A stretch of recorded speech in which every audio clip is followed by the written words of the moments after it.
Anita, how's your mental health? Questionable at all times. You know this. Yeah, how's the mental health of your children? Also a little bit tricky. Can I tell you my experience in trying to find therapists for myself and my kids, Mel? Yes, please. Okay, this is how it goes. You ask around your friends and your family for a referral for somebody who's nearby. You finally find somebody who sounds like they might work for your family. You give them a call and you find out that A, they're not accepting new patients, or B, they have a huge wait list.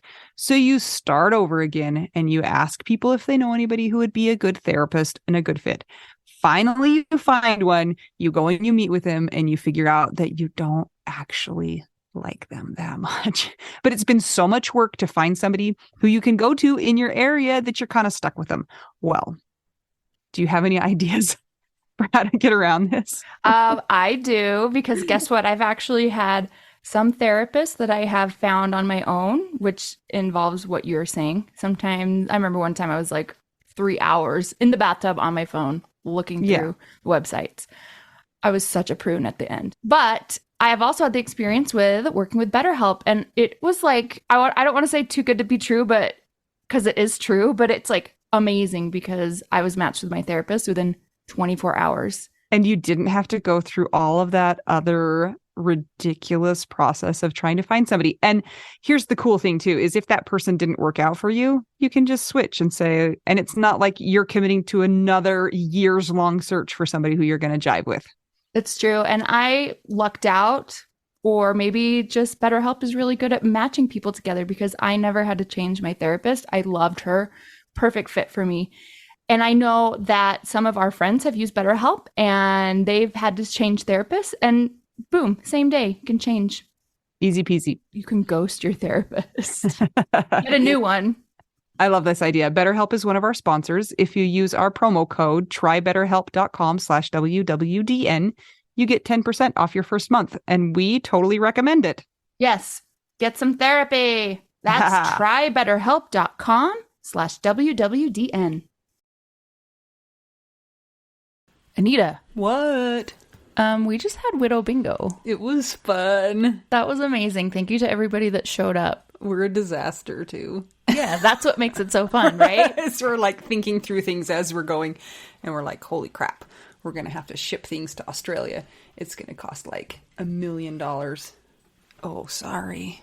$1 million. $1 million. So speaking of our Patreon. Yeah, we're going to need some more patrons to ship all of our prizes. And if you missed out on Widow Bingo, sucks to be you. It was really fun. Yep. At least we think so. Maybe not. I don't know. I think I need to turn this because I want to look at you while I talk to you.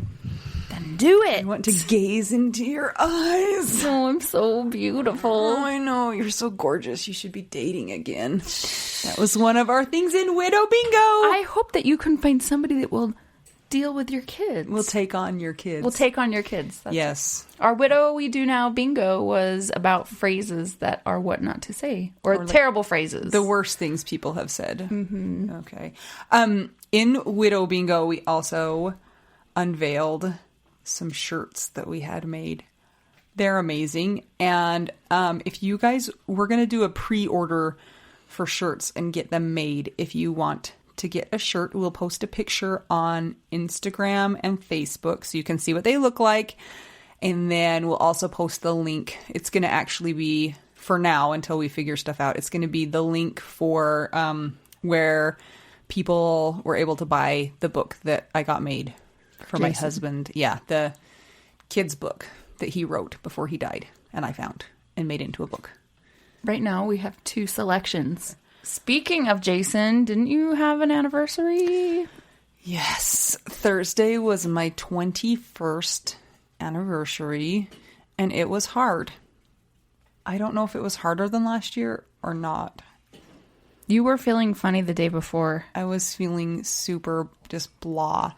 And it's so funny because I wasn't even thinking about that day. So it's weird how it's like in the back of your mind. Even if you're really busy and going through your day and you're feeling it and you're not having any quiet time, I still felt that weird like sense of dread. Impending doom. Yeah, almost. It's in your cells. Memory It's is so stored in your weird. cells. That's what I think. And I'm full of cells. Yep. So many. Like a billion cells. So I decided that since my life is chaos and I can't even do the bare minimum of things, that I would tear my house apart and paint. And that's what I've been doing for the last 3 days. But my friends helped me, thank goodness, because otherwise it would have been bad. Did you like the color that you picked? I do. What color? No, I can't remember. Something gray. Mm-hmm. It doesn't matter. Yeah, it doesn't matter. But Sherwin-Williams, something gray. Nice. It's a delightful color. So I'm happy about that. And I'm going to paint my bedroom too. What color? I don't know. Neon pink? No. Pepto-Bismol pink. Ooh. My grandma had that color in her hall. It was stunning. What color was the carpet? Also Pepto-Bismol I pink? think it was green. Like forest green. Do you think that in her mind she was thinking the walls are like the petals of a flower and the floor, the carpet is the stem? I don't know. But she really did love that paint. She was very proud of it. And all of us went in and went, oh, Special. that's nice. Made it through the day though, and it's done, and it's okay. You survived. Yeah. You even texted me back I know. on that day. I couldn't know. believe it. I know. And my friends came over and we had cake and things like that. But I did feel, I don't know if this happens to you, Mel. Like, you don't have kids, but you have dogs. But when you're having a bad grief day, like noise and chaos is harder to deal with. And Like touching. Like your brain is Everything. kind of like on overload. Like everybody was like, let's listen to music. And I was like, turn the music off. Like I can't deal with everybody talking to each other and the music and my kids running around and everything everywhere because all the furniture is moved for the paint, you know, and stuff like that. So I feel like that a lot. It's actually a way that I can tell if I'm going into a little grief spell. is because you feel like overwhelmed Yeah. easily and like overstimulated. Mm-hmm. Yeah. And I think I am prone to feel like that anyway because of being in like the musician realm. Yeah. Because we're all a little kind of cuckoo, right? Our brains are just kind of different. But definitely have noticed a huge difference since Scott's death and trauma to the brain and everything. Yeah, it's like even with the dogs, like, you know, I love the dog at all times. But you're like, get away from me sometimes. Sometimes it makes me think of how you are when you're like, sometimes I just don't want anybody to touch me, like, or to come sit by me. Yes. And I'm like that too. I'm like, get your nose away from me. And then I feel like a terrible person. Yes. Because it's just a dog. Yes. But yeah. And loud sounds are really hard. Yeah, and like chaos and nighttime is when I want to be alone and want everything to be quiet. So my kids are always like, "Can I snuggle with you?" And I'm like, "Go away!" And they're like, "But we love you, Mom." And Okay, I'm but like, one "I of don't your love kids you." made like a super nice little card for you. After he was the devil. Oh, he was the devil. I didn't see that part. He stayed up super late, and that's always bad. But I couldn't deal with them, and so I just locked myself in my bedroom on my anniversary.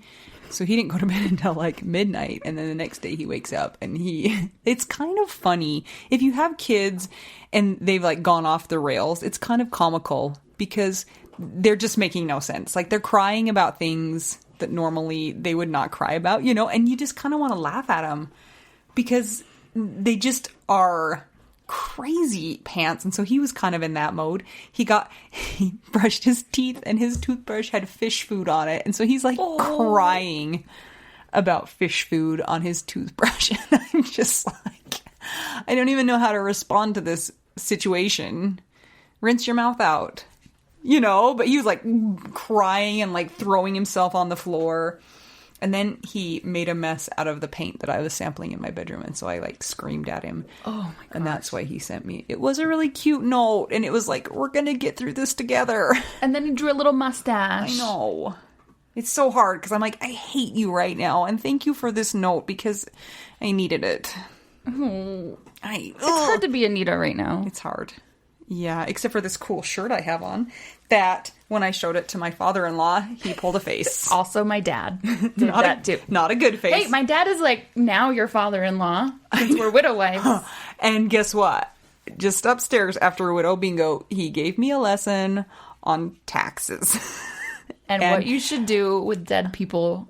Yeah. And you know what Mel did? She left me. Yep. So I got a lesson all by myself, and Mel was like, I'm out. I don't have to listen to my dad, but I am polite. And so I do have to listen to my father-in-law, my father-in-law, the second. Well, I was with my dad all day, and so I had already had the discussion. The tax lesson. And I think my bandwidth was over. Also, I had to feed the dogs. Mm-hmm. And poor Anita, 2 hours later. It's okay. But now she knows everything about taxes. Yeah. Or not. Or not. Because maybe I did or didn't understand a lot of it. I think that's a dog at the door. Oh, man. They found us. They found us. That's how I feel about my kids, too. Your week. Anything happened this week for you?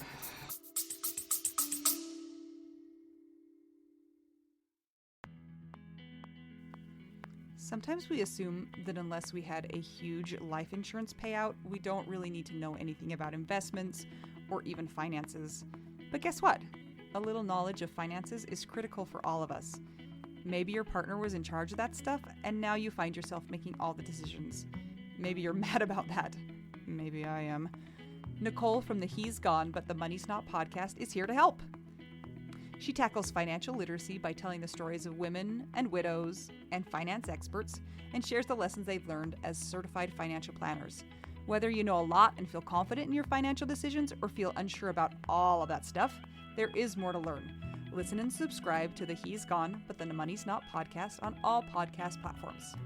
This ad was paid for by Rockhouse Financial, an SEC registered investment advisor.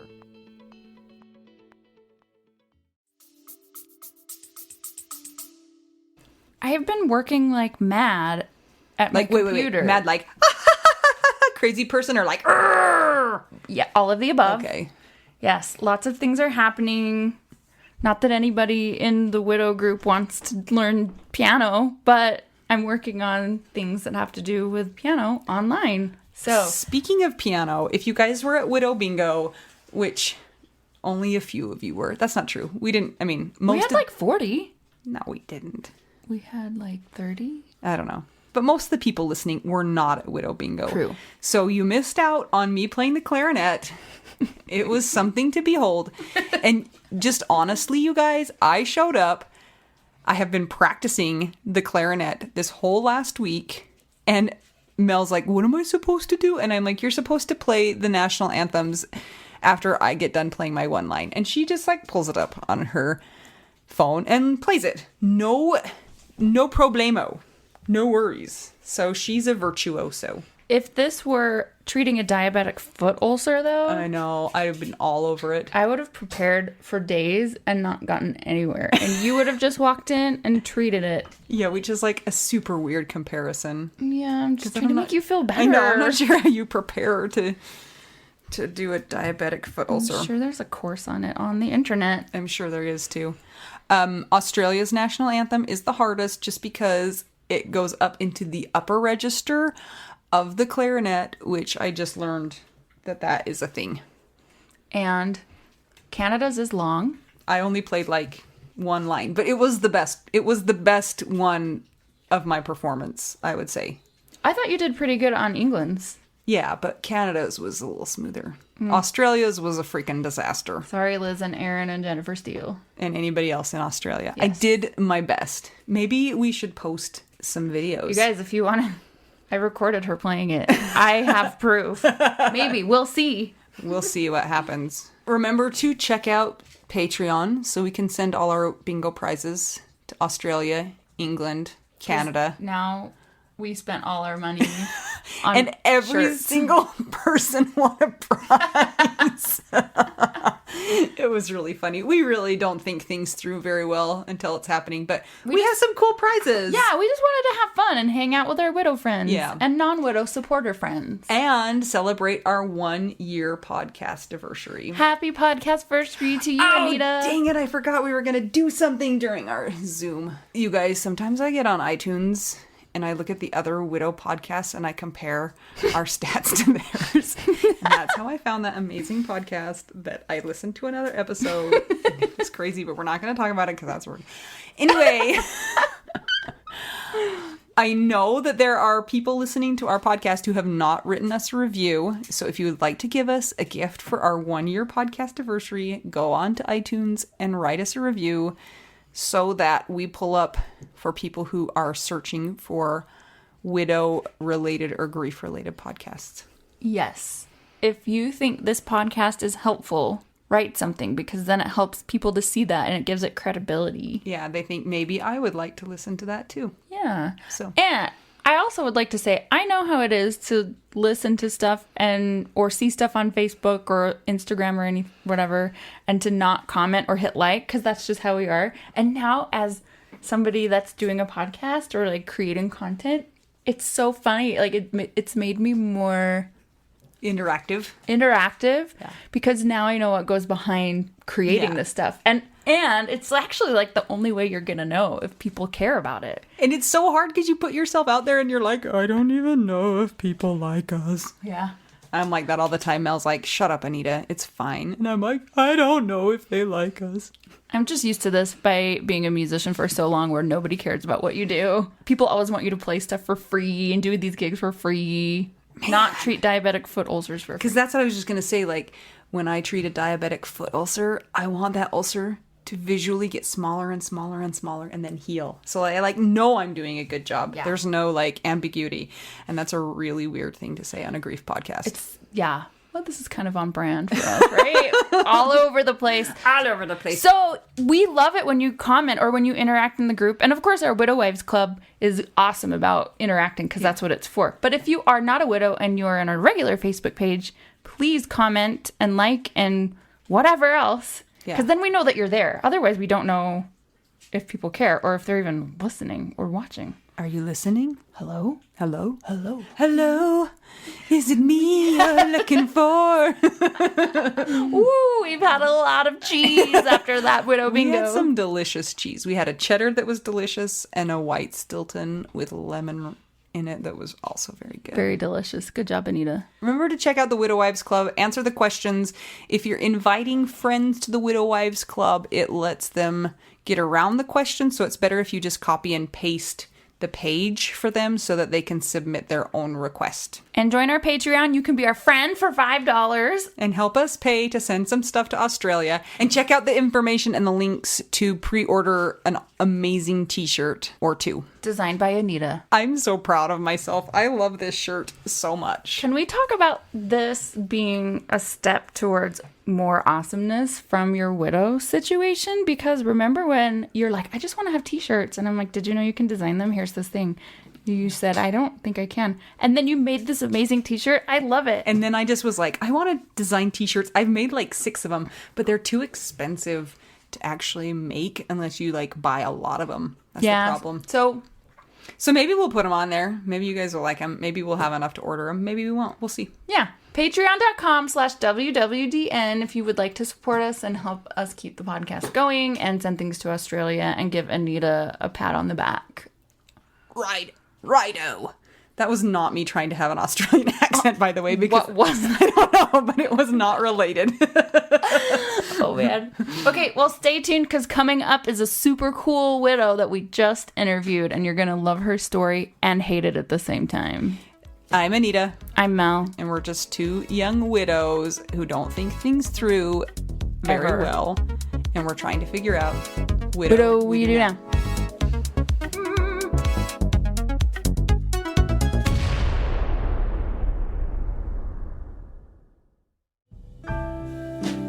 It's time to shout out to our Widow Bestie and Widow Wives supporters. We have Sylvia Louise, The Winehouse, aka Karen Cornejo, Rachel Barbosa, Ileana Bell, Gabe Lozano, Aaron Posick, Sylvia Shore, Jenny Barrow, Christine Anderson, Diana Becker, Sarah Morris, and David Kelly. Thank you, guys. Anita, you get to introduce our esteemed guest today. I am so excited to do that. So when we first started our podcast and we were kind of trying to figure out what we were doing, we tried to think of people who might be guests, and we actually knew about Jennie, and she just kind of went on a list in the back of our heads. And then last week we told you that we were coming up on our 100th member of the Widow Wives Club. Do you remember?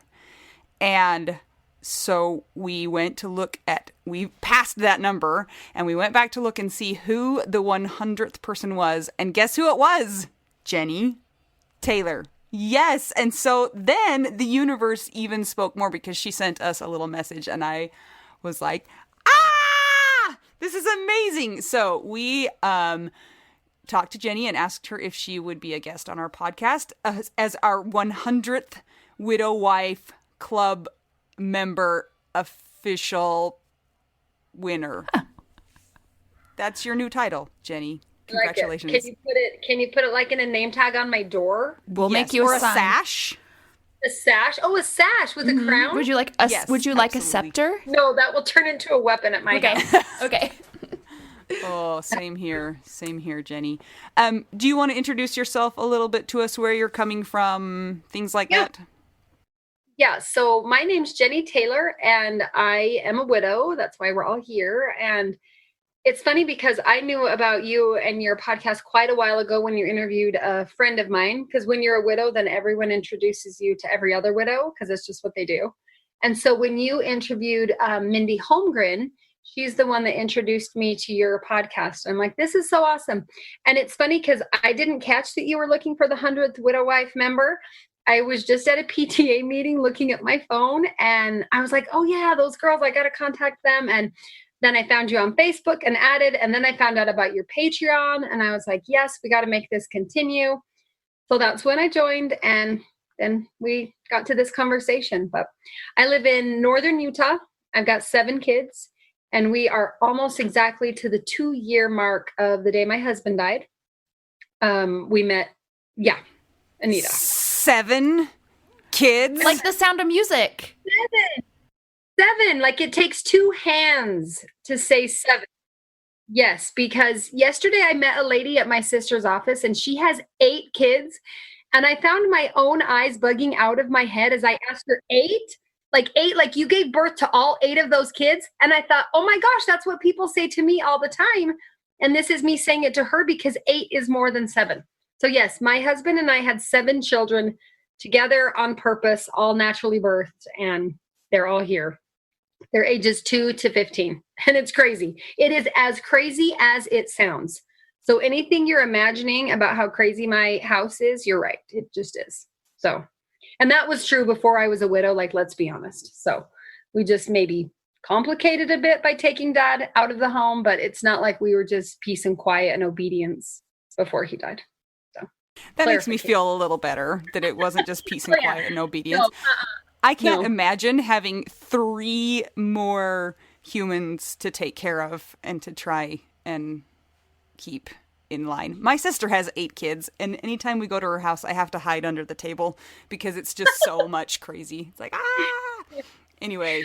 Well, my sister has 5 kids, and I have 7 kids, and she's actually renting a rental house that's right next door to my house right now temporarily while she remodels a home she and her husband bought.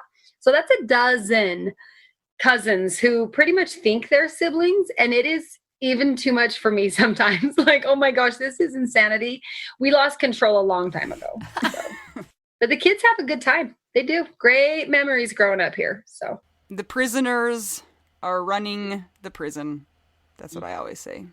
Mutiny. So anyway, my husband and I, we have these 7 kids. We always wanted a big family. We met on a blind date, all the, funny story things. He was a soldier in the Utah National Guard, and also he was involved in politics. He served as the mayor in North Ogden, Utah, where we live. I have been a stay-at-home mom for 15 years, active in PTA and church things, and running kids around pretty much as a chauffeur all the time. And like I said, my husband died almost 2 years ago. He was killed in action in Afghanistan on his 4th deployment. So, like, if your husband's a soldier and he's deployed 4 times, probably you should maybe talk about what if or be ready for the what if. But I will tell you, it came as the biggest shock of my whole life. Like, I don't know why we didn't contemplate that more. I'm glad we didn't. Like, I'm glad we didn't spend all of our marriage worried about it and every second of his deployment worried about it. But early on in our marriage, before our first baby was born, we had a really like heartfelt talk before that first deployment about, hey, are we really willing to do this? You know, you might die and we have dreams together, but we love our country. And so that was way back in 2004. We were married in 2003. He went to boot camp right after we were married. Then he went to his advanced training right after that. And when he got back from that and we're kind of settling into life, because guardsmen, like he had a regular job and he was home most of the time. Guardsmen, you know, once a month, go do guard things. But before that first deployment, we really did kind of have that heavy what if discussion. And then after that, we just didn't, because like my husband's not going to die. That's somebody else's husband, right? Like not me. Is 4 deployments normal for somebody who's in the National Guard? It kind of depends on who and what their job is. So I thought 4 was pretty much like 100 deployments, because that's what it felt like to me, until after my husband died and we've been involved with military memorials and connected to other families like ours who've lost a service member. And some of them serve 7, 8, 12, 13 overseas deployments. So I think kind of the difference is obviously a lot of those are active duty, and they're active duty Army Rangers. And the Rangers, they're constantly getting ready to deploy. They deploy, they come back and train, they get ready to deploy. They deploy, they come back and train. So it's kind of like a cycle, more like a rotating assignment, versus a National Guardsman. Again, you're here once a month on the weekend, and then maybe a couple weeks of the year you go to Japan or Germany, and occasionally you might get called up to go overseas for a longer period without your family. So I think 4 is a lot for a guardsman.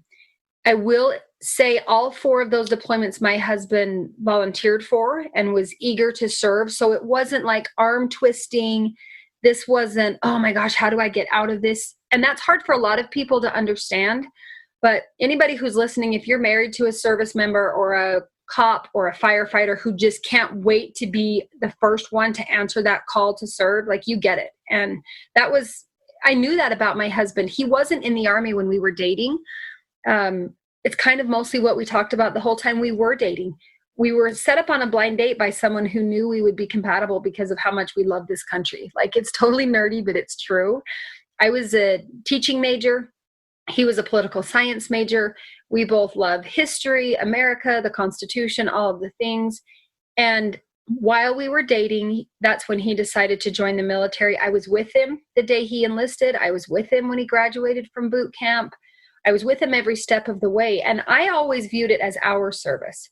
I never felt like I needed to serve. And not that I didn't want to or would refuse to. That wasn't me. For me, my job that I chose to be my job and what I felt was my role was to support him in his service to our country. And I know he couldn't have done it without me. And I imagine you ladies feel the same way with what your husbands did.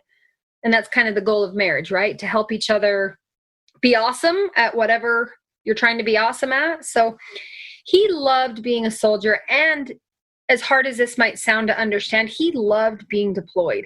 He loved feeling like he was helping defend the American way of life. He loved feeling like he was contributing to the 250 years almost of this country's history and freedom and humanity and liberty and justice for all of those, cliche things. He loved it. And because he loved it so much, I didn't spend a lot of time worrying about it. Again, it wasn't this doom and gloom, oh, don't go or anything. And we were naive enough. It's not going to happen to us, right?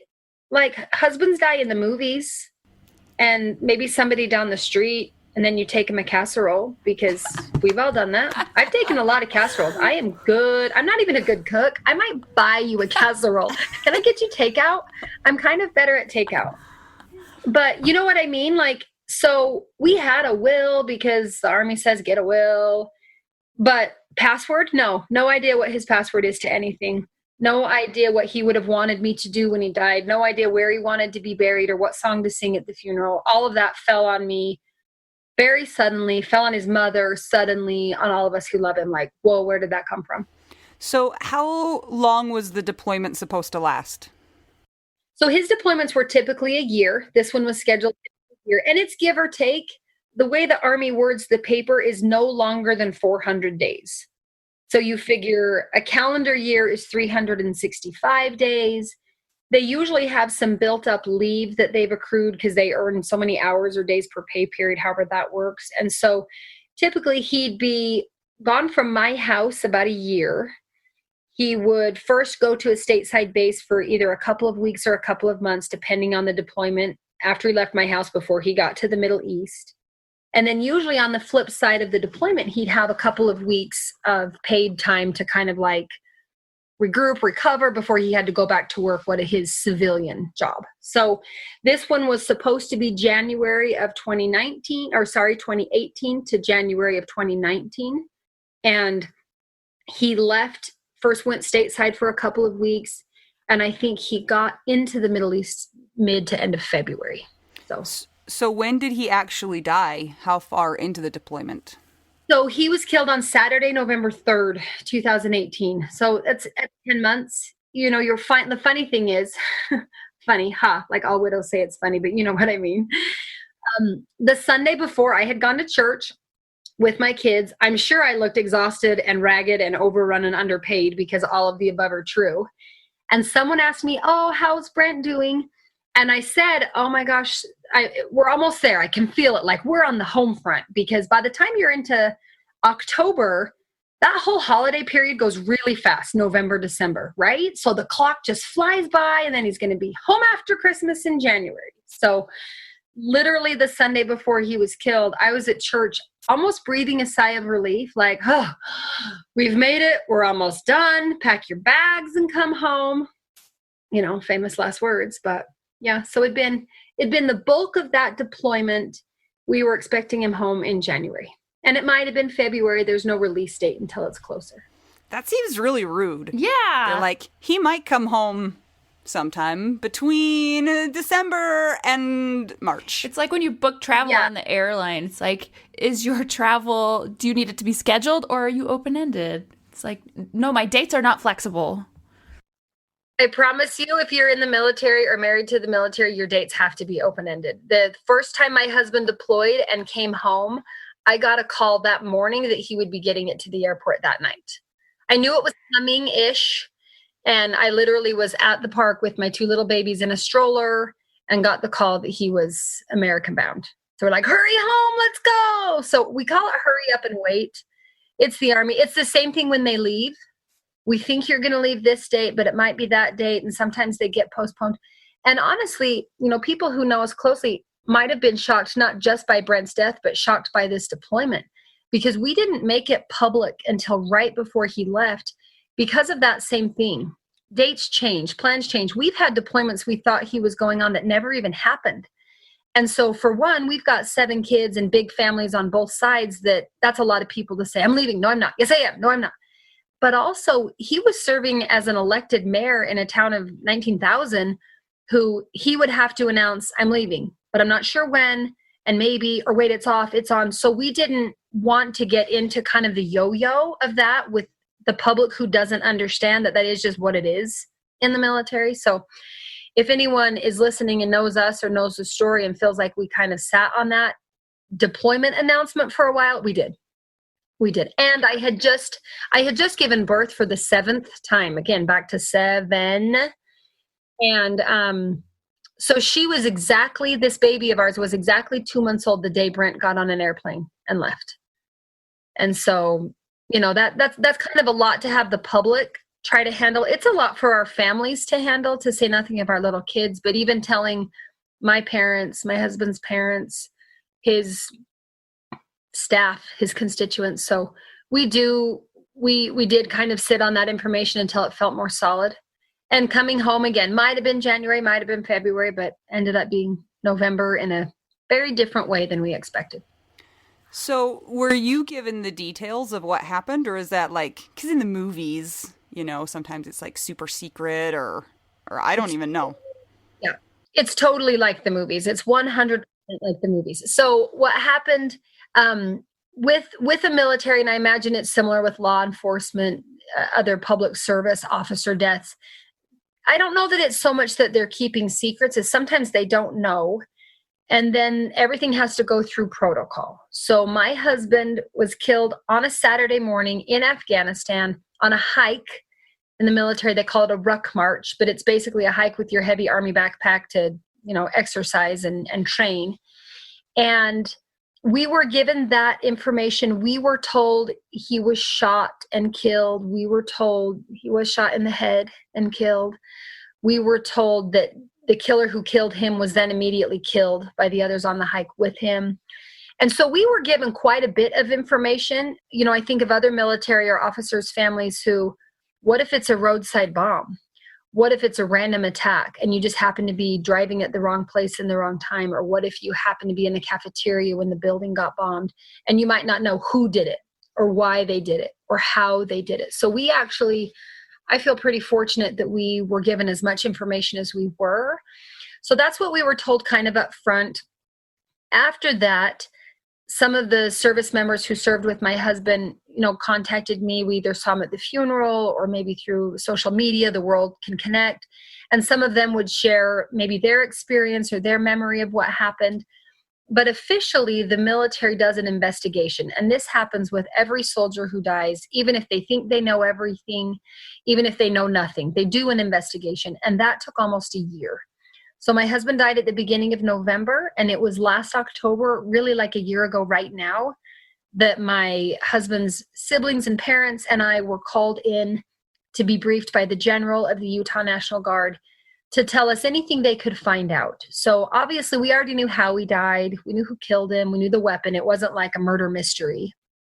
I listened a couple episodes ago to the woman whose husband and mother-in-law and the motorcycle shop employees, and it was over a decade. I thought, I can't imagine. I thought a year was a really long time to wait to have answers. So I will not complain at all.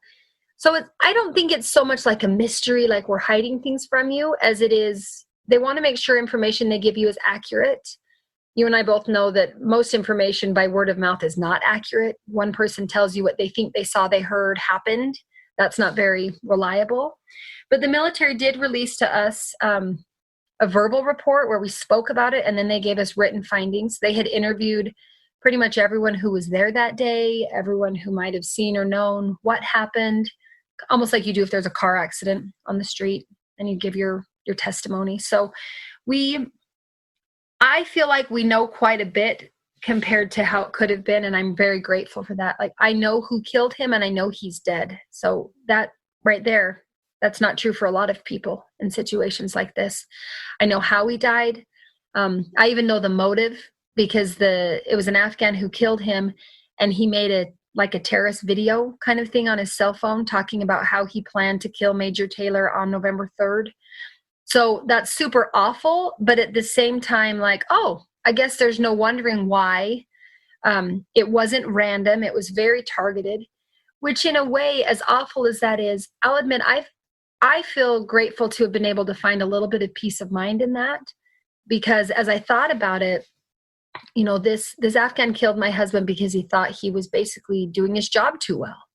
He was making a difference. He was building relationships with the Afghans. He was trying to bring not the American way of life to Afghanistan, because they don't want our way of life, but he was trying to bring freedom and justice and those things we believe in for humanity, not just citizenship. And because he was so wholeheartedly dedicated to doing that, this Afghan thought he needed to be killed.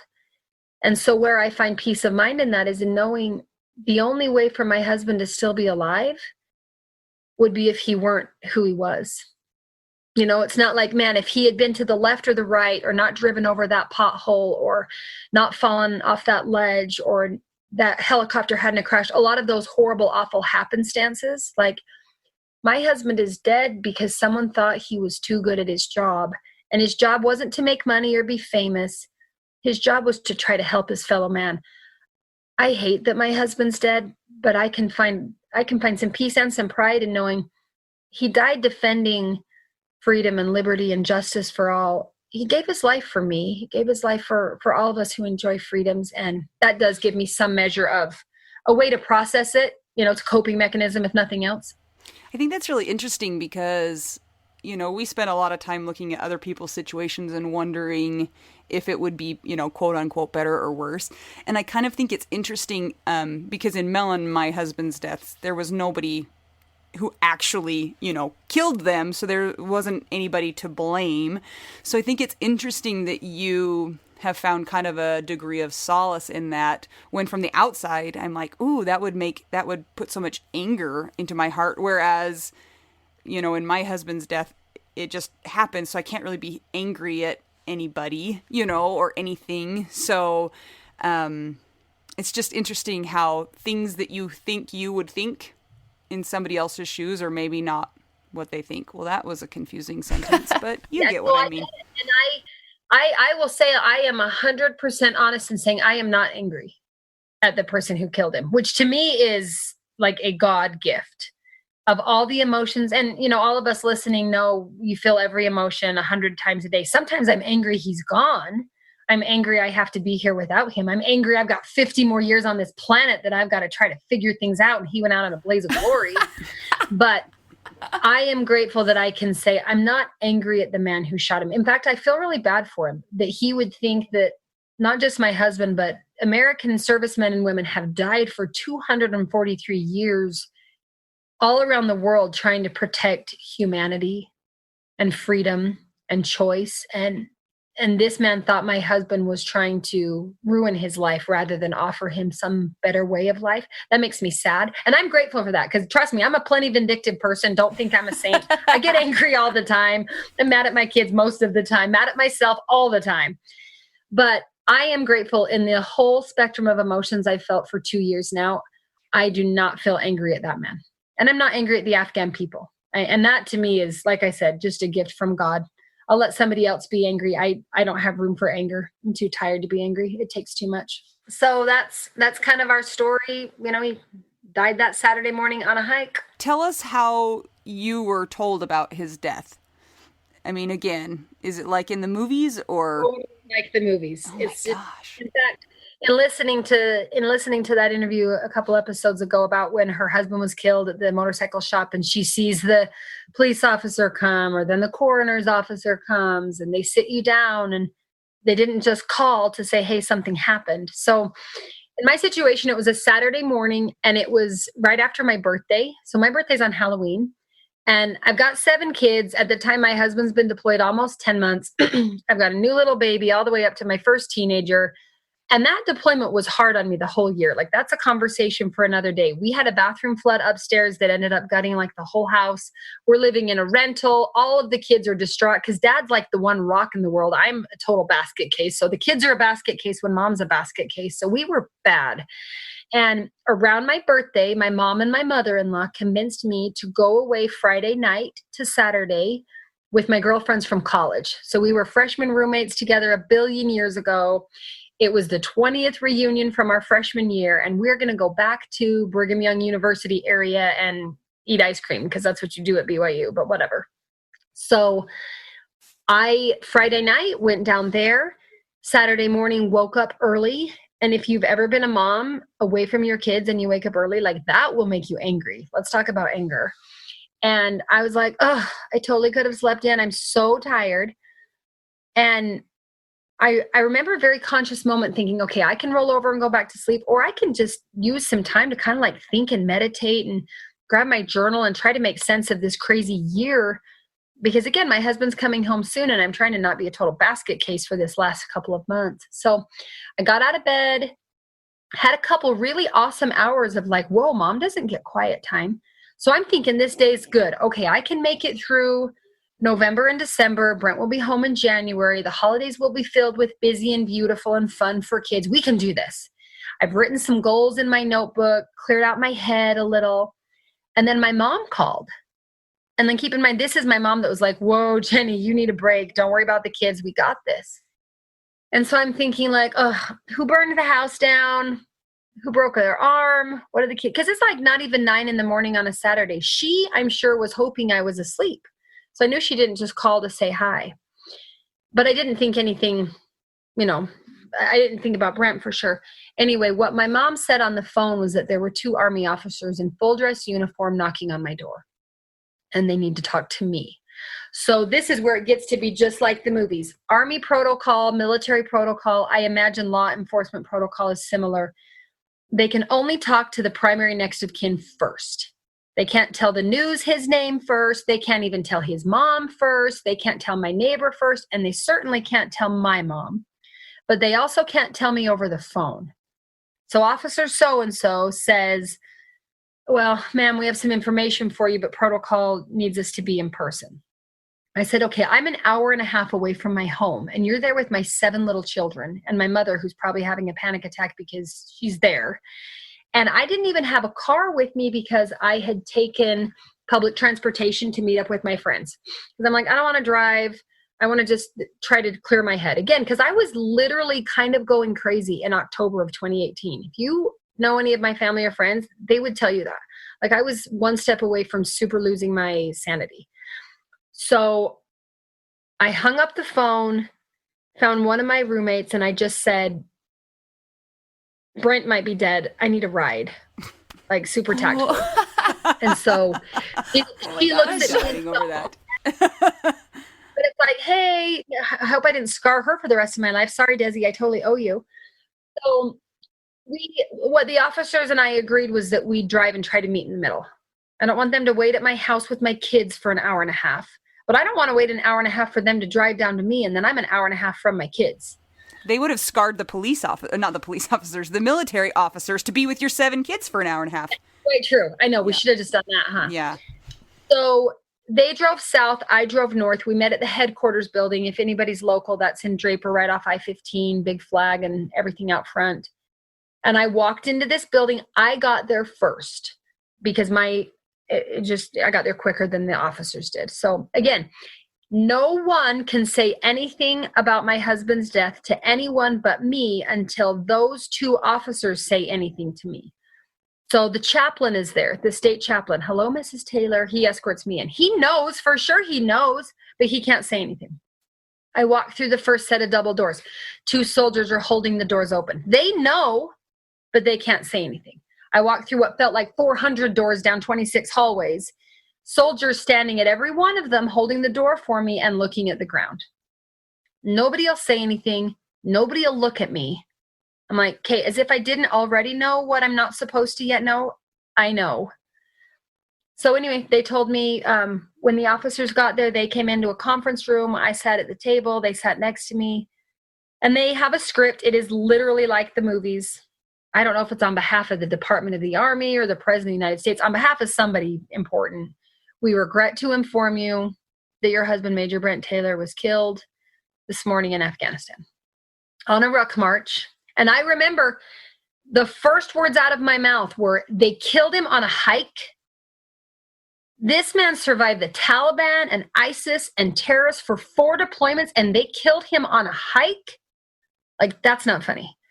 And then I went into, it'd be interesting to interview the people who were in that room with me, because I did not break down sobbing. I did not start screaming. I went into 100%, how do I survive this? How do I carry my in-laws through this? How do I carry my small children through this? How do I carry the city of North Ogden that just lost their mayor through this? And I knew in that moment, this was not mine alone. I know if I could have just hid and borne this by myself, I think I would have tried. But we first had to try to reach Brent's parents. And I'm like, this is going to kill my mother-in-law. She's already lost her youngest son to suicide almost a decade ago. Now here it is, her second oldest son. My first heartbreak was for her. And so she had her own notification team, which is what they call these officers. And so I'm sitting in a conference room at the National Guard headquarters while my notification team's on the phone with their notification team trying to find them. They were at a service project at the local church. This was before COVID, when people did things together. And so it took them a while to find them. Once we knew they had found them, we started to try to reach my husband's siblings. He's second of 8, and then the one that passed away. So there's 7, so 6 brothers and one sister.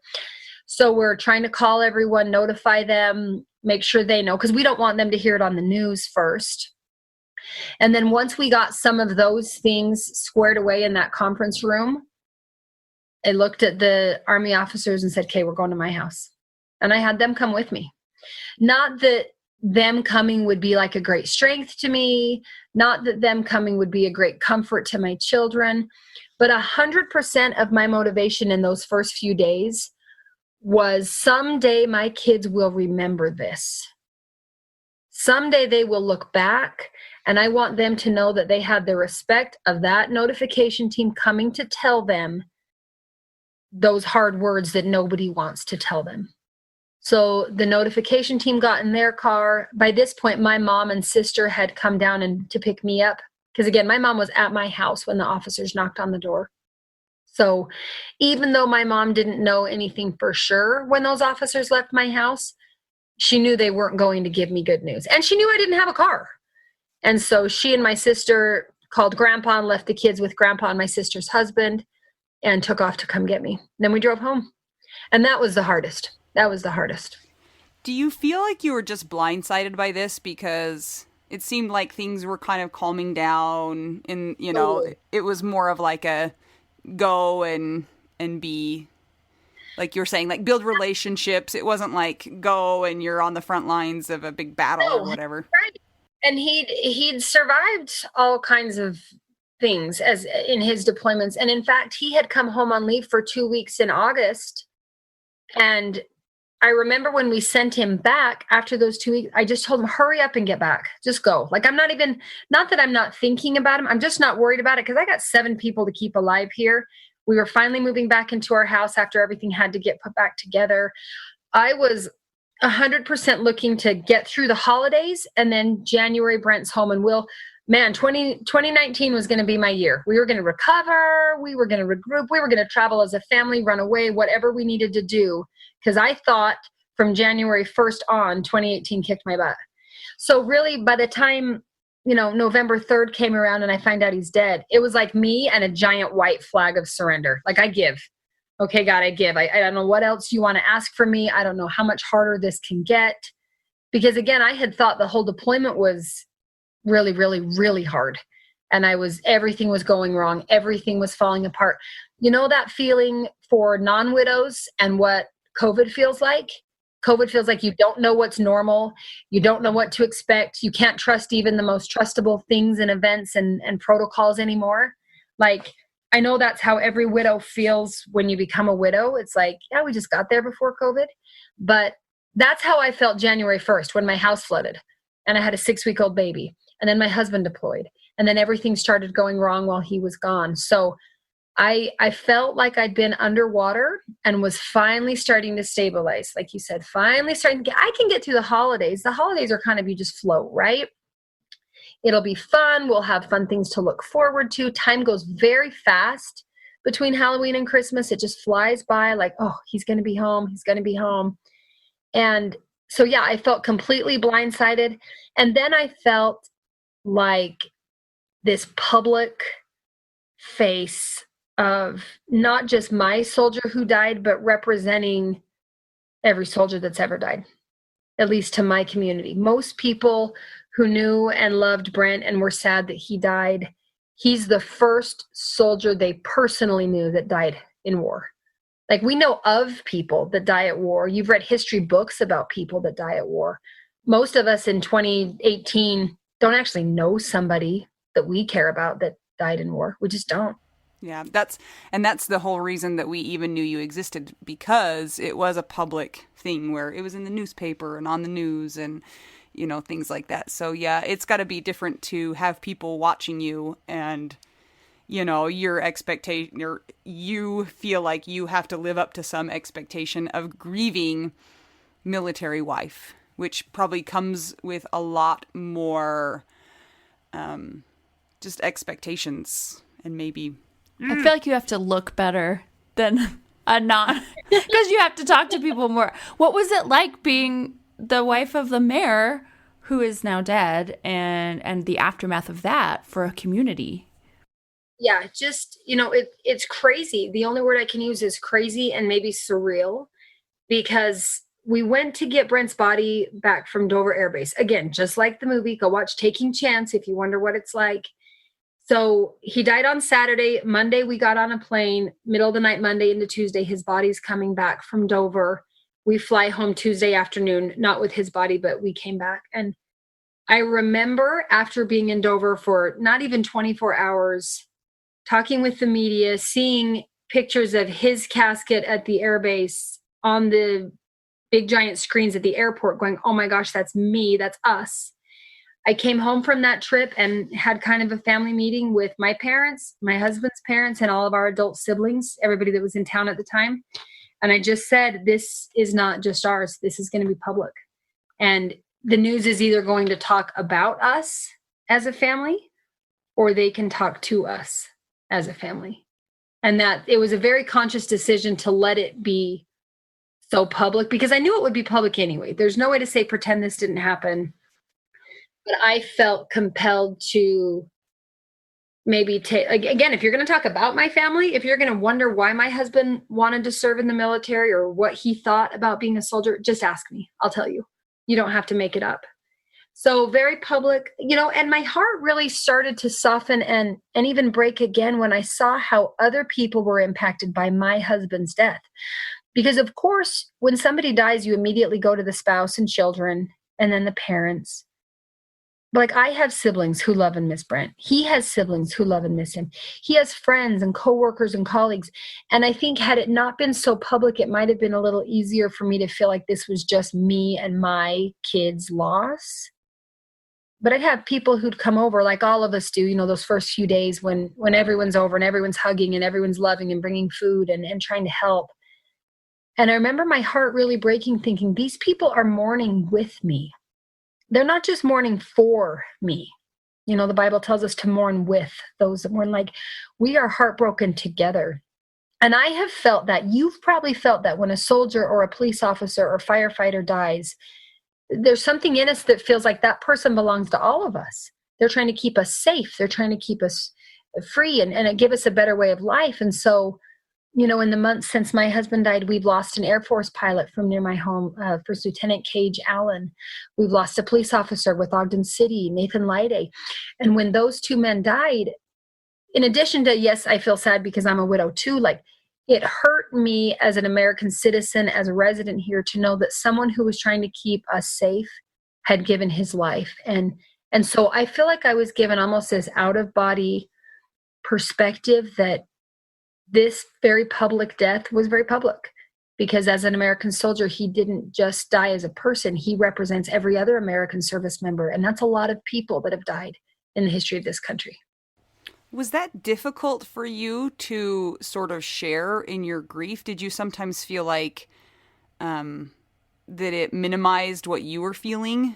You're like, I don't want to share this with others. You don't really know him. It's not affecting your everyday life. Sure, you're sad, but this is my husband. This is the father of my children. Like, stop being. You know what my favorite word of so that dramatic. question was, Anita? You asked was. Like, was it so difficult? Like, maybe it's not so difficult, right? Like, no, I'll admit, yeah. The human side of me is, there are times very specifically when I feel like, just like I've heard you say, and especially on the in-law episode a couple episodes ago, when you say, I know all of you love and mourn and grieve and miss, but this is my day-to-day. This is my better half. This is the father of my children. This is the person that I went to bed with every night and talked to on the phone for several times a day. And we lived together. We had a life together. We had a future planned together. And so I'll admit there are still times when it stings, when I'll hear someone say something or I'll perceive something that it's like, yeah, but you don't get it the way I get it. I promise you don't get it. Right at his viewing. So we had a very public viewing, and, it was like, I don't know how many people came, and it was kind of like a party at the basketball arena at the local university. And I was grateful for that. I was grateful for the respect that was shown, and it really was a beautiful event. And I think I would have been there had my mayor died.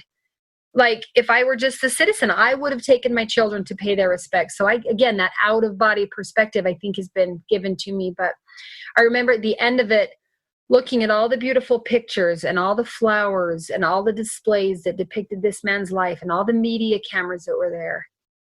And I remember, like, throwing something on the ground and saying, yeah, but he was my husband. Like, this is great that America remembers what America's all about. This is great that a lot of people said they're going to remember to vote because my husband died by election day. And now they're going to remember how important that is. And that's awesome that my husband's death motivated you to go cast a vote, but that's my husband. And so I'll be super honest and say, yeah, I still struggle with that. Sometimes I get kind of bitter and poor me, but I also feel like when I remind myself how grateful I am to know I'm really not mourning alone. And I'm sure you feel the same way. Like I love talking to someone who's also sad my husband's gone. They're not just trying to pity me. I love when I talk to one of his friends or colleagues or coworkers or even brothers or mom, and they get a little teary-eyed too, because then I feel like, oh yeah, see, you miss him too. You miss it. I'm not alone in that. So when I was asking that question, and I think the subconscious reason I used the word was, is I feel like for most of those people, it is a was. You know, it was sad for them for what? A month, a week, 6 months maybe, and then they're over it because it isn't their day-to-day life. And yeah, you know, for like your siblings or your parents, it's still there. But for the vast majority of the public, they don't think about that anymore. All of us who've lost a spouse or someone really close to us, that 1 year anniversary comes. And I don't know why, but that 1 year date on the calendar feels like, you know, lead around your neck. And it's the worst pit in your stomach to think we're going to make it to 1 year. And I remember feeling the same way about Memorial Day because I'm married to a dead soldier and all of America celebrates dead soldiers on Memorial Day. And the anticipation of both of those days was really, really heavy and emotional and hard. And then it's like my perspective, again, this outside of my body perspective shift where I started to think, you know what, though? On November 3rd, other people remember Brent too. People who maybe have gone on with their lives because you got to go on with your life. But November 3rd is going to come around and they're like, oh yeah, this is the day Mayor Taylor died. And so Memorial Day is going to come around. Oh yeah, my mayor died. He was one of those service members that gave his life with all the others. And so I try to focus on that, knowing that instead of me feeling either bitter that I've got my own grief or bitter that they think they have the right to their grief, you know, it's more of a, hey, well, let's just, I guess, miss him together. But it is interesting how people outside of the immediate circle use was. I talked to a soldier that my husband served with years ago. He served with him in 2011. We spoke this past week on the phone, and he said something like, oh, I'm so sorry to hear about your husband. I know it's been a long time, but it's just still such hard news. I'm like, dude, long time? We haven't even made it to 2 years. I mean, it feels like 100 years, but it is not too late to tell me you're sorry he's dead. Like, you can call me in 50 years and still tell me you're still sorry because he's still dead. That's what I was going to say. He's still dead even after 2 years. It's funny that way. I think that gives all of us an awareness too when we're watching or loving someone else who's lost someone. Now we're all a little more sensitive to not say things like was that hard? Is it hard to be a widow? Yeah. Am I a little bit better at handling it after almost 2 years than I was after 2 days?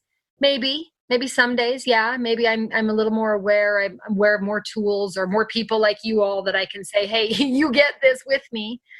But I remember actually, again, every widow will introduce you to every widow once you're a widow, right? Because you're just this sisterhood. And then you're like, man, why is there so many widows around? Right? Stop dying, man. It's annoying. And you're like, I didn't know there were so many widows in my world because I think of the widows like the 80-year-old lady with blue hair, right? So one of the best, well, blue, oh my gosh, but you totally are not 80, but you do have blue hair. And it's like kinky and curly on top of your hair. That's what I meant. When you're 80, yep. No, you are not, but you are blue-haired widow, so maybe that's easier to accept that you are a widow. But, you know, we all think of the little old lady that lost her husband or something. And one of the widows I met most immediately after my husband died, she was just so helpful in helping me see that she still missed her husband. At the time we met, I think her husband had been gone almost 10, maybe around 10 years. And I was at like 10 days. And so, of course, I'm just sobbing and sad and missing him and aching. And she's telling me about her husband from a decade ago, and she still misses him. And she's still crying. And she still loves him. And she lives a beautiful, happy life. It's not like she's crying and sad and weepy and mopey and thrown her life away. Shout out to Jen Funk if she's listening or any of you know her. But it really just helped me see I'm going to always miss him. I'm going to always love him. I'm going to always feel like I got punched in the stomach every time I remember that he's dead, because I'll admit to you, sometimes I get going in the day to day and it kind of just feels like he's deployed again. We lived a good chunk of our marriage on opposite sides of the world.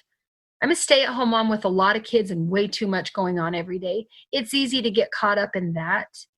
And then it's like a memory will come in my mind, or I'll see a picture or something all of a sudden feels like, oh my gosh, he's dead. Wait a sec, what? I don't know if you feel that way. It's like I'm feeling it and hearing it for the first time over and over again. And so that is something that I don't think I anticipated. I certainly didn't anticipate how physically exhausting grief is. And you just feel like you're walking around with 80 extra pounds all over your body, just dragging along. And maybe you are. And you probably are, because that's what it is. I know, then COVID made that worse. Good job. Also having 7 kids. 7 kids. Oh my gosh. How do you navigate that? Okay, I really want to know that too. I'm like, so how practically are you dealing with that? Because I am drowning with 4 Do kids. they each have their own personal nanny or handler? A handler. I know, I need a handler. We have found a phenomenal young woman in our community. Her name is Ashley. She's a young college girl. She's an online college girl, which gives her flexibility. And she is phenomenal, and she babysits. I mean, I've had more babysitters in the last year and a half of my life than I did in the last 15 years raising my kids. As a stay-at-home mom, that's been a huge paradigm shift for me. Even when I took off and left for Dover and left all 7 of my kids, I didn't travel away from my kids. I would leave my kids like for really important religious worship services, maybe. But other than that, I just take them with me. I'd go to PTA meetings and take them with me. I'd go to the store and take them with me. I was like super control freak. These are my kids. They come with me. I didn't have them so that somebody else could raise them. So we've got this young woman that really helps with the 2 younger ones instead. But I really have become like the charity project of the community. And I've become a really good, I'm a really good recipient of help, which is, I say that not boastfully, but like, man, I've come a long way. Because when my house first flooded, my husband was still alive but deployed. I had a nursing baby and all these other kids. That was hard. And we had some people from our neighborhood coming over to help get the furniture off of the wet carpet and peel the carpet out. And they had said they would come help. I'm like, no, I got this. Because like, what mom of 7's got this by herself to rip out carpet and move furniture alone? Hello, stupid independent woman. But I remember they came. I wasn't ready for them. Of course, I wanted to clean everything before they came. And they came just to help. And they didn't come to judge. They came to help. But I still to this day picture myself on my hands and knees as they picked up my couch. I'm crawling over to it to try to grab all the Cheerios and Legos and whatever other gross stuff was under that couch, with like hot tears of embarrassment streaming down my face. Because I'm a very independent person. And married to a political official who was also a soldier and an officer and all of these things. We were very independent people. And we've made it through 3 deployments before with kind of little to no help. I mean, that's not true, but relatively. And we had some friends who during one of the deployments would bring us dinner once a week, me and the kids. And I remember being so embarrassed by that. Like, no, we are serving the country. We don't need you to serve us. This is our service to the country. And just how wrong I was in thinking I needed to do everything and be everything and accomplish everything. Now, don't get me wrong. That is still my nature. I still revert to that. I still struggle with that. I still have to remind myself to chill out and say, yes, please, when people ask if I need help. But I've got this cute babysitter who helps when I either need to be gone or like right now, she has them at the park because there's no way I could do a quiet podcast recording in my house with the little ones running around. And she helps. She can drive, which is phenomenal to have a babysitter who can drive. Oh my gosh. If I ever need to be gone overnight, I have a Pentagon appointment now, not appointment, like a meeting I need to go to, but I've been appointed by the chief or the Secretary of the Army to represent him here in the state of Utah for Army families. And so sometimes I need to travel or go to meetings, which again, I'm not a working mom. I'm not used to that. I know moms do that all day, every day, and hats off to them because I don't know how they do it. But Ashley will sometimes help overnight if I'm gone a night or two. But I've got wonderful ladies in my neighborhood who randomly sometimes will knock on the door, show up and just like start sweeping or do the dishes. And Where do you, people brought me dinner for like 6 months, 8 days a week. I'm not exaggerating. Like we didn't have room in the fridge. We bought another big freezer. I had two gigantic upright deep freezers with food and everything. And again, at first when people would show up, I would just be so embarrassed and and feel like a failure and feel like I can't do this and I should be able to do this. And now I've gotten to the point where I'm just grateful. You know, my kids, I remind myself all the time, my kids have already lost their dad. They don't need to lose me to being super stubborn to the point that I lose my mind trying to do everything myself. And I still have to remind myself that like every day. And obviously, one thing, if you have 7 kids, like lowered expectations pretty much. If you knock on my door, I will always let you in and my house will always not be clean. So come on over. And, you know, sometimes like mac and cheese or pancakes for dinner is a victory because maybe DoorDash can just bring me something else. And I've had, again, it's this paradigm shift in my head. I've had to let go and realize that's okay. Maybe I'm going to pay somebody to come clean my house sometimes, and that's okay. Maybe I'm going to pick up takeout again for the 3rd time today. Did we really eat out 3 times today? And maybe that's okay. And this is so me too. Like, you guys, I'm not even making you food because you're not going to eat it anyway. And yeah, and I don't think my standards can get much lower. Everybody keeps saying that to me. You just have to expect less. I'm like, I don't think you understand what I'm expecting. And it's really not much. Yeah, don't worry about so many things. Which of the living things in my house would you like me to stop worrying about? Because I pretty much let go of everything else and I can't let go of much more. But yeah, it's so I've gotten better at just, I don't know, admitting defeat or accepting help. You call it what you want to call it. Depends on the psyche of my mood that day. What is the biggest thing that was hardest for you to accept, help-wise? Oh my gosh, everything. Everything. I think probably the hardest thing for me was to realize there's no way I can raise these 7 kids by myself. No matter how early I wake up, no matter how hard I try, no matter how awesome and dedicated I am, I have to have help. And so I think that mental hurdle first of admitting I need help, period, of any variety. But in terms of like just sheer embarrassment and practicality, it's having people come over and clean my messy house. Like that is the worst.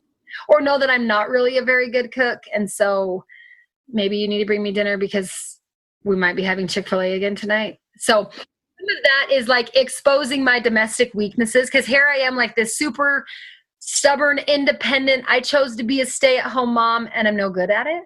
So sorry. So that's been my hardest. Nothing has embarrassed me more than to have someone come over, whether I know they're coming or I don't know they're coming, to help clean my house. Because that's where I feel like a total failure. Like no matter how hard I try, I can't organize all of this. I know people on Pinterest do, and they have way more kids than me, and they homeschool and do lots of things. Not me. I have 0 kids and I can't do any of that. So I think you're awesome. I was going to say that the hardest thing for me is when the Pentagon calls me and I have to leave suddenly. Oh yeah, It's the I hate worst. that. I hate it when the Pentagon calls. I am going to the Pentagon in a couple of weeks for a meeting with the Chief of Staff of the United States Army. So it's just surreal. Like you ask, what's my life like? Surreal. It's like I inherited this life my husband and I were living, and he was out front and I was always behind the scenes holding things together. And now I'm kind of out front and wondering who in the world's going to hold things together. What have things become now? Are you involved with nonprofits, with charities? What is your involvement with the government? Okay, so the government thing, it's called a CASA, C-A-S-A. I'm a civilian aide to the Secretary of the Army. And I didn't even know it existed, and I bet most soldiers don't know it exists either. But the Secretary of the Army obviously is in the Pentagon, and he has a civilian aide in each state. Some big states have more than one, but we just have one. That's kind of like a liaison. It's like the traveling supervisor or whatever. So my job is to kind of keep tabs on what's happening with the Army here in Utah and then communicate that back to DC. And on the flip side, it's to keep track of what's happening at the Pentagon and Big Army. We call it Big Army, like the overall Army, and communicating that here. So I work a lot with the recruiters. I work a lot with the ROTC programs, and I work with unfortunately, funerals for other soldiers or service members, but try to just be in conversations. It's really, it's not super defined, like this is your job. My job is to be a representative of the Army and kind of connect the Army. And I can do that however I have time and talents to do. Do they pay you for being this CASA? No, it is. No! It is a volunteer position. In fact, it costs me a lot of money because when I drive places, I pay for it. If I fly places, I pay for it. And when I get a babysitter, I pay for it. So quit this job today. This is not a job. It's a calling.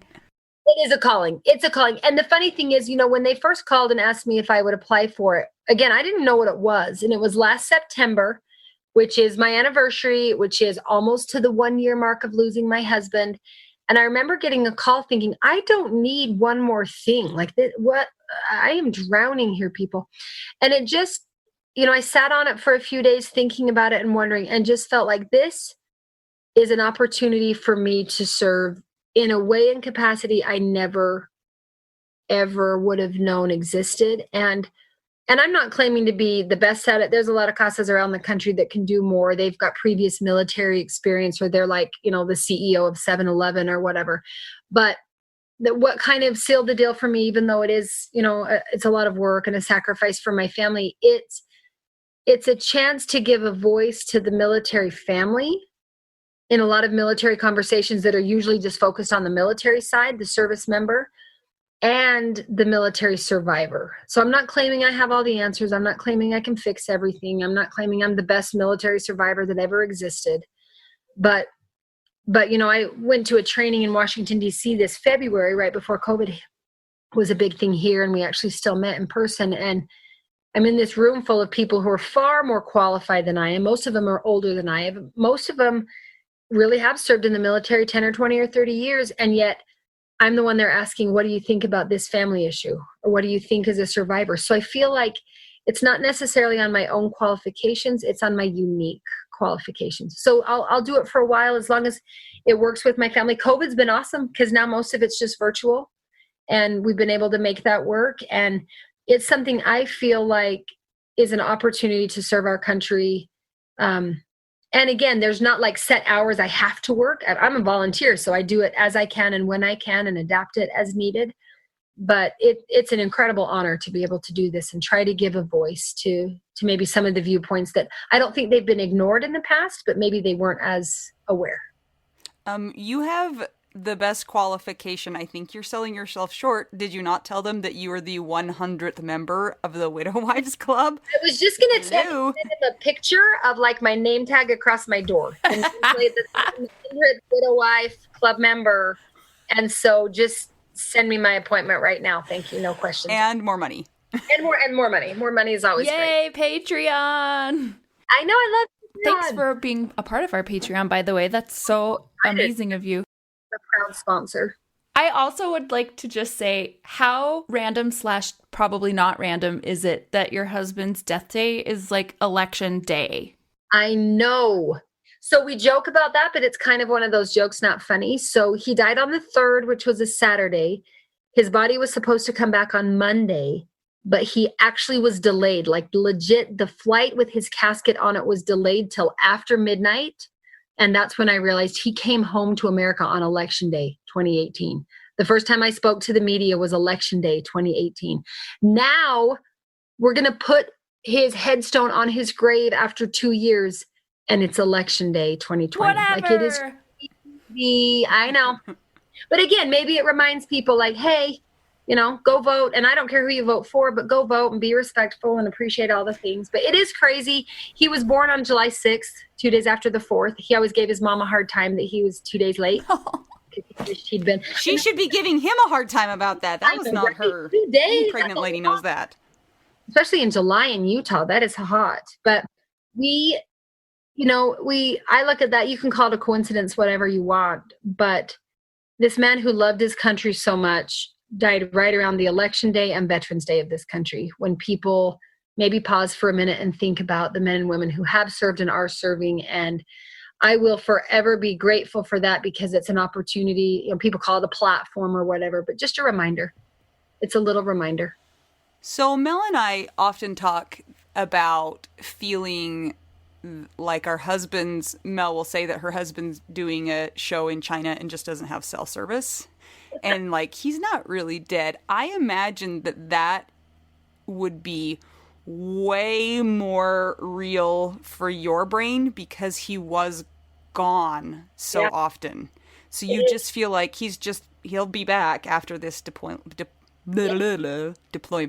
Yep, exactly. It feels like that sometimes where, in a way I'm grateful because it's not like we used to just sit around and hold hands on the couch all day every day because that's just not real life. But I look back and think, we were always busy. He was always actively engaged. He was either deployed or even when he wasn't deployed, he was the mayor and had meetings most evenings. And our time with him was split with a lot of other people. And he has a big family and he cared a lot about them and my family.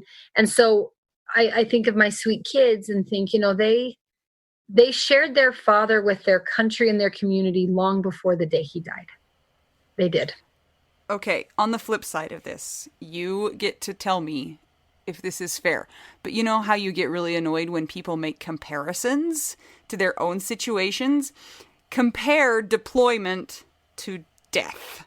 Oh, nice one, Anita. Such a good comparison.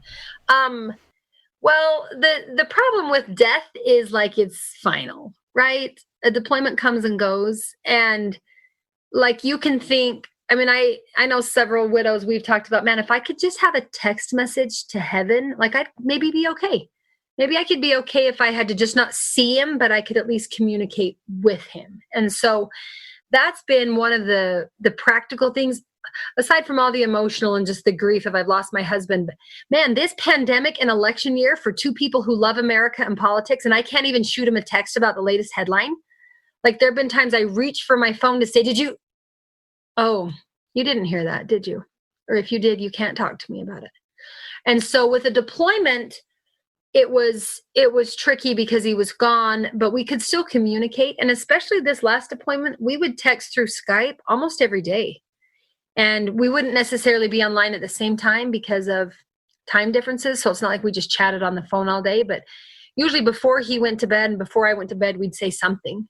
And so there was that connection. I'll tell you, if you want to compare a deployment to a husband who travels back and forth a lot, I would say the traveling back and forth a lot was harder. There was a year and a half when my husband was on an assignment for the Army where he'd be gone maybe 2 or 3 weeks a month to different places, like 1 week at a time, but a couple of them a month.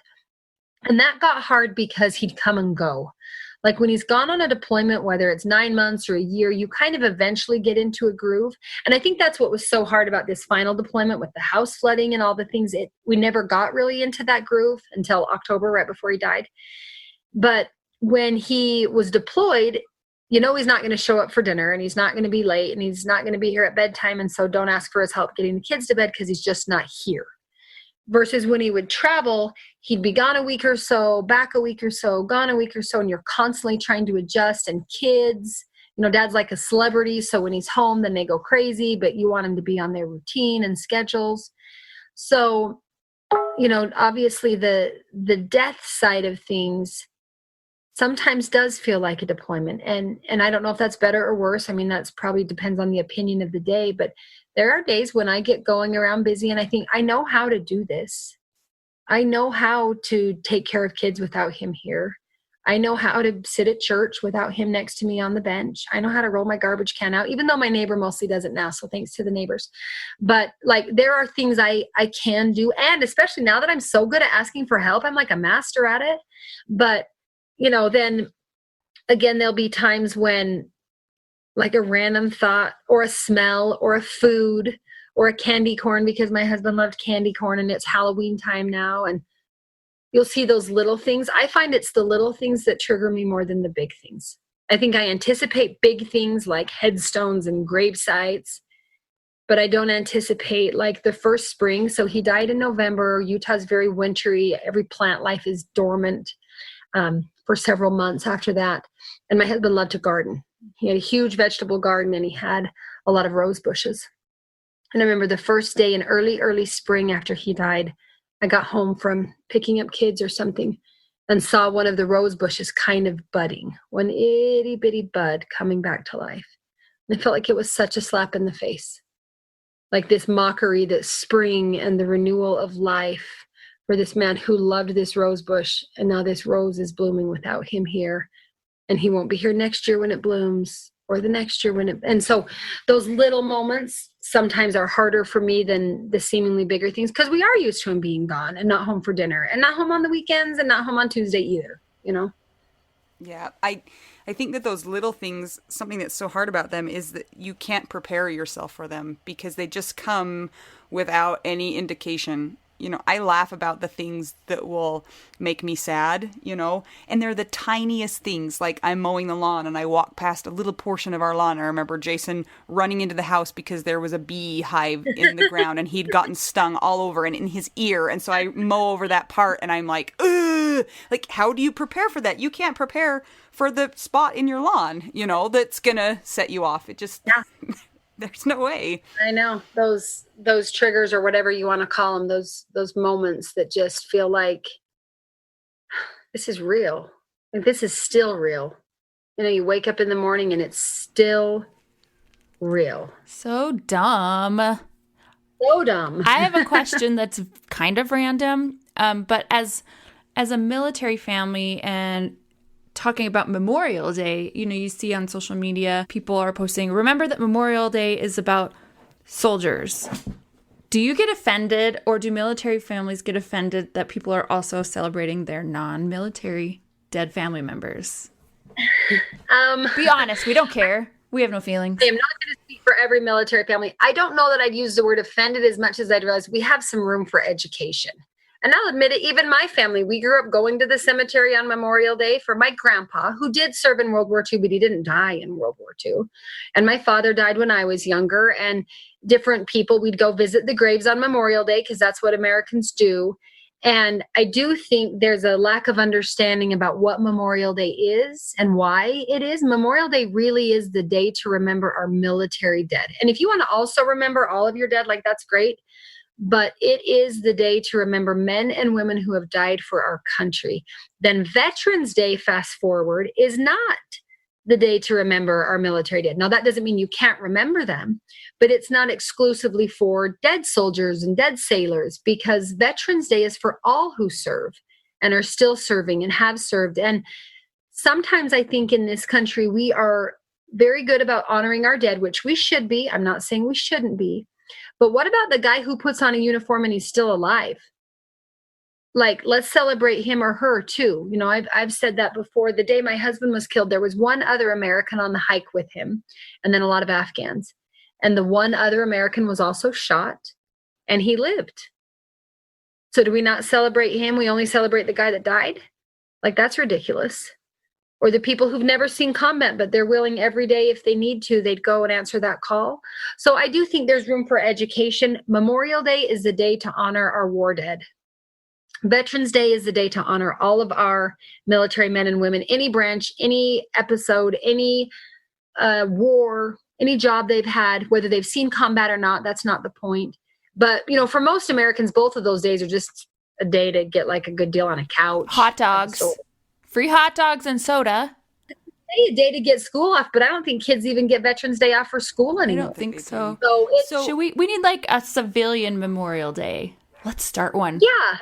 And it can kind of be both. I would just say, like, on Memorial Day, when you go to your husband's grave or your grandmother's grave or your daughter's grave or whoever's grave, that's wonderful.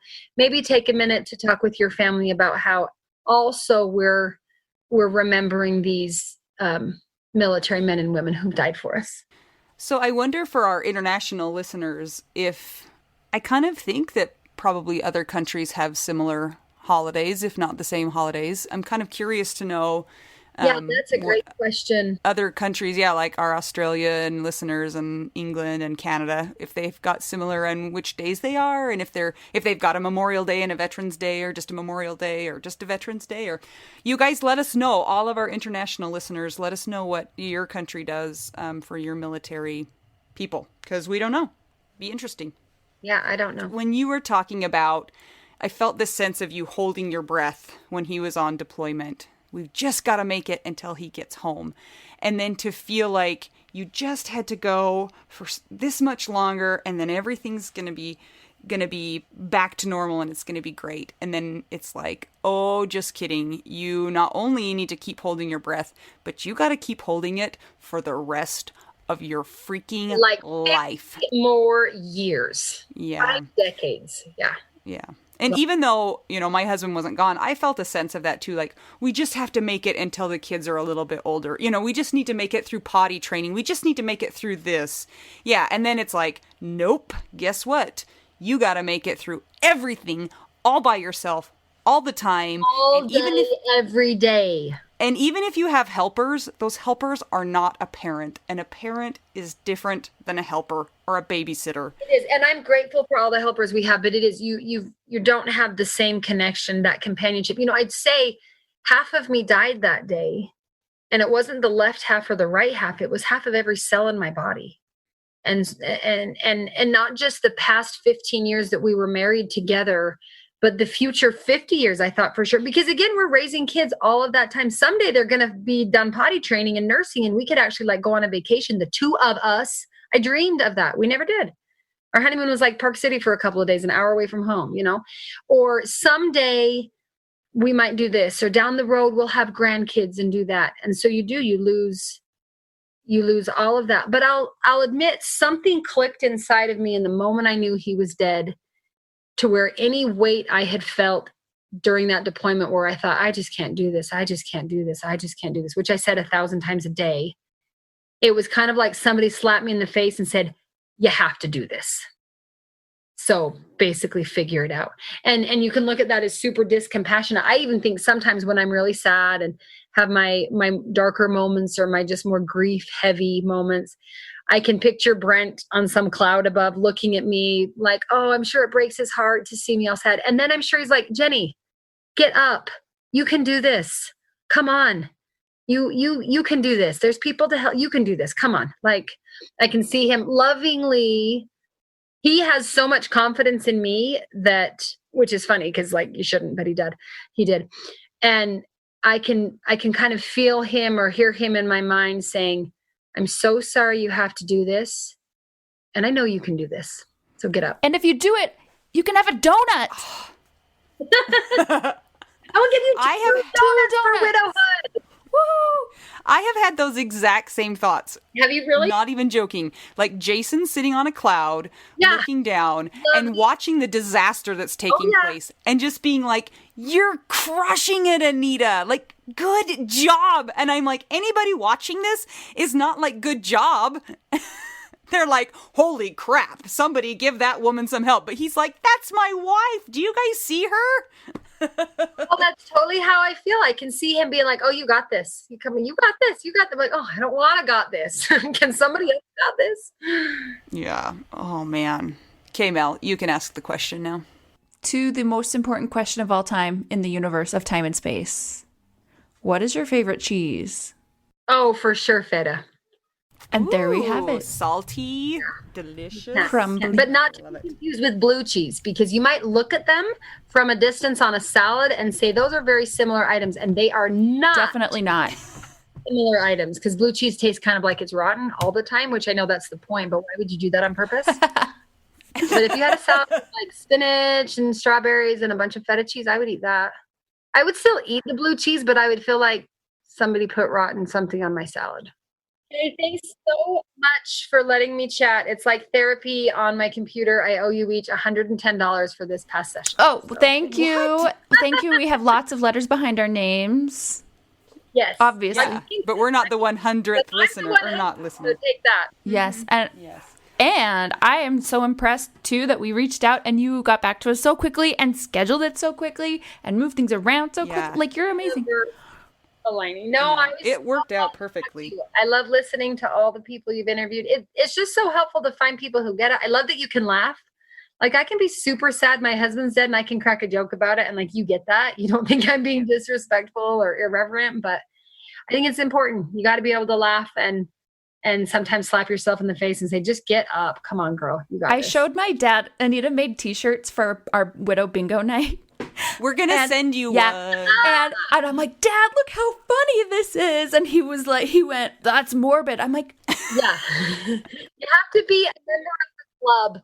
You have to be a member of the club to get it. It's a I thing. know. I'm like, Dad, you live in That's the the whole house with reason me. that the shirts are amazing. I can't wait to see these things. I know.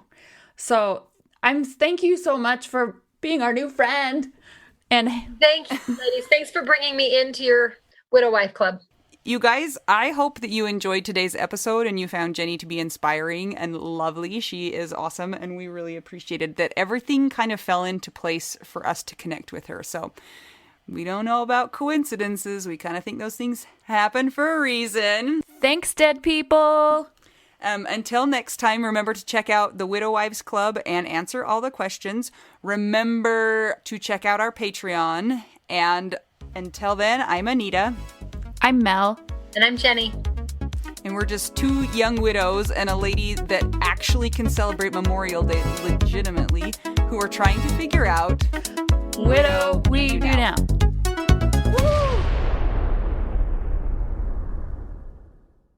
This is my favorite thing to discuss with you. Tell me, what is it? One of my favorite things. I do enjoy tacos and cheese and dogs.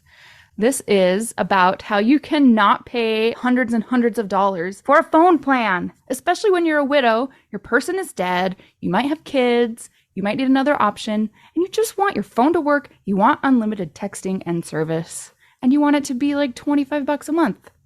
It blows my mind that they have plans that start at $15 a month. That is so cheap. And the cool thing is it uses other 5G networks, and so you don't have to pay extra for that, and you still get great service. Yep, Anita and I have traveled all over, and I have used my phone. So I highly recommend it. And my mom's even on it. When my dad died, we put his phone down to the cheapest plan, which is $15 a month. And I think my mom's on the $20 a month plan, and it's so worth it. It's so much cheaper than what we were all paying before. So I highly recommend it if you're on a budget or not. Who cares? Ryan Reynolds is in charge of the company, and they send you free stickers with Ryan Reynolds temporary tattoos. It's kind of the best. So if somebody wants to sign up, what can they do, Anita? Go to trymintmobile.com/WWDN. Seriously, you guys. Such a great idea. Save yourself some money. And if you're worried about losing data or having any changes with your phone, not going to happen. They walk you through it. Everything's fine. It's the easiest process of all time. Again, that's trymintmobile.com/WWDN.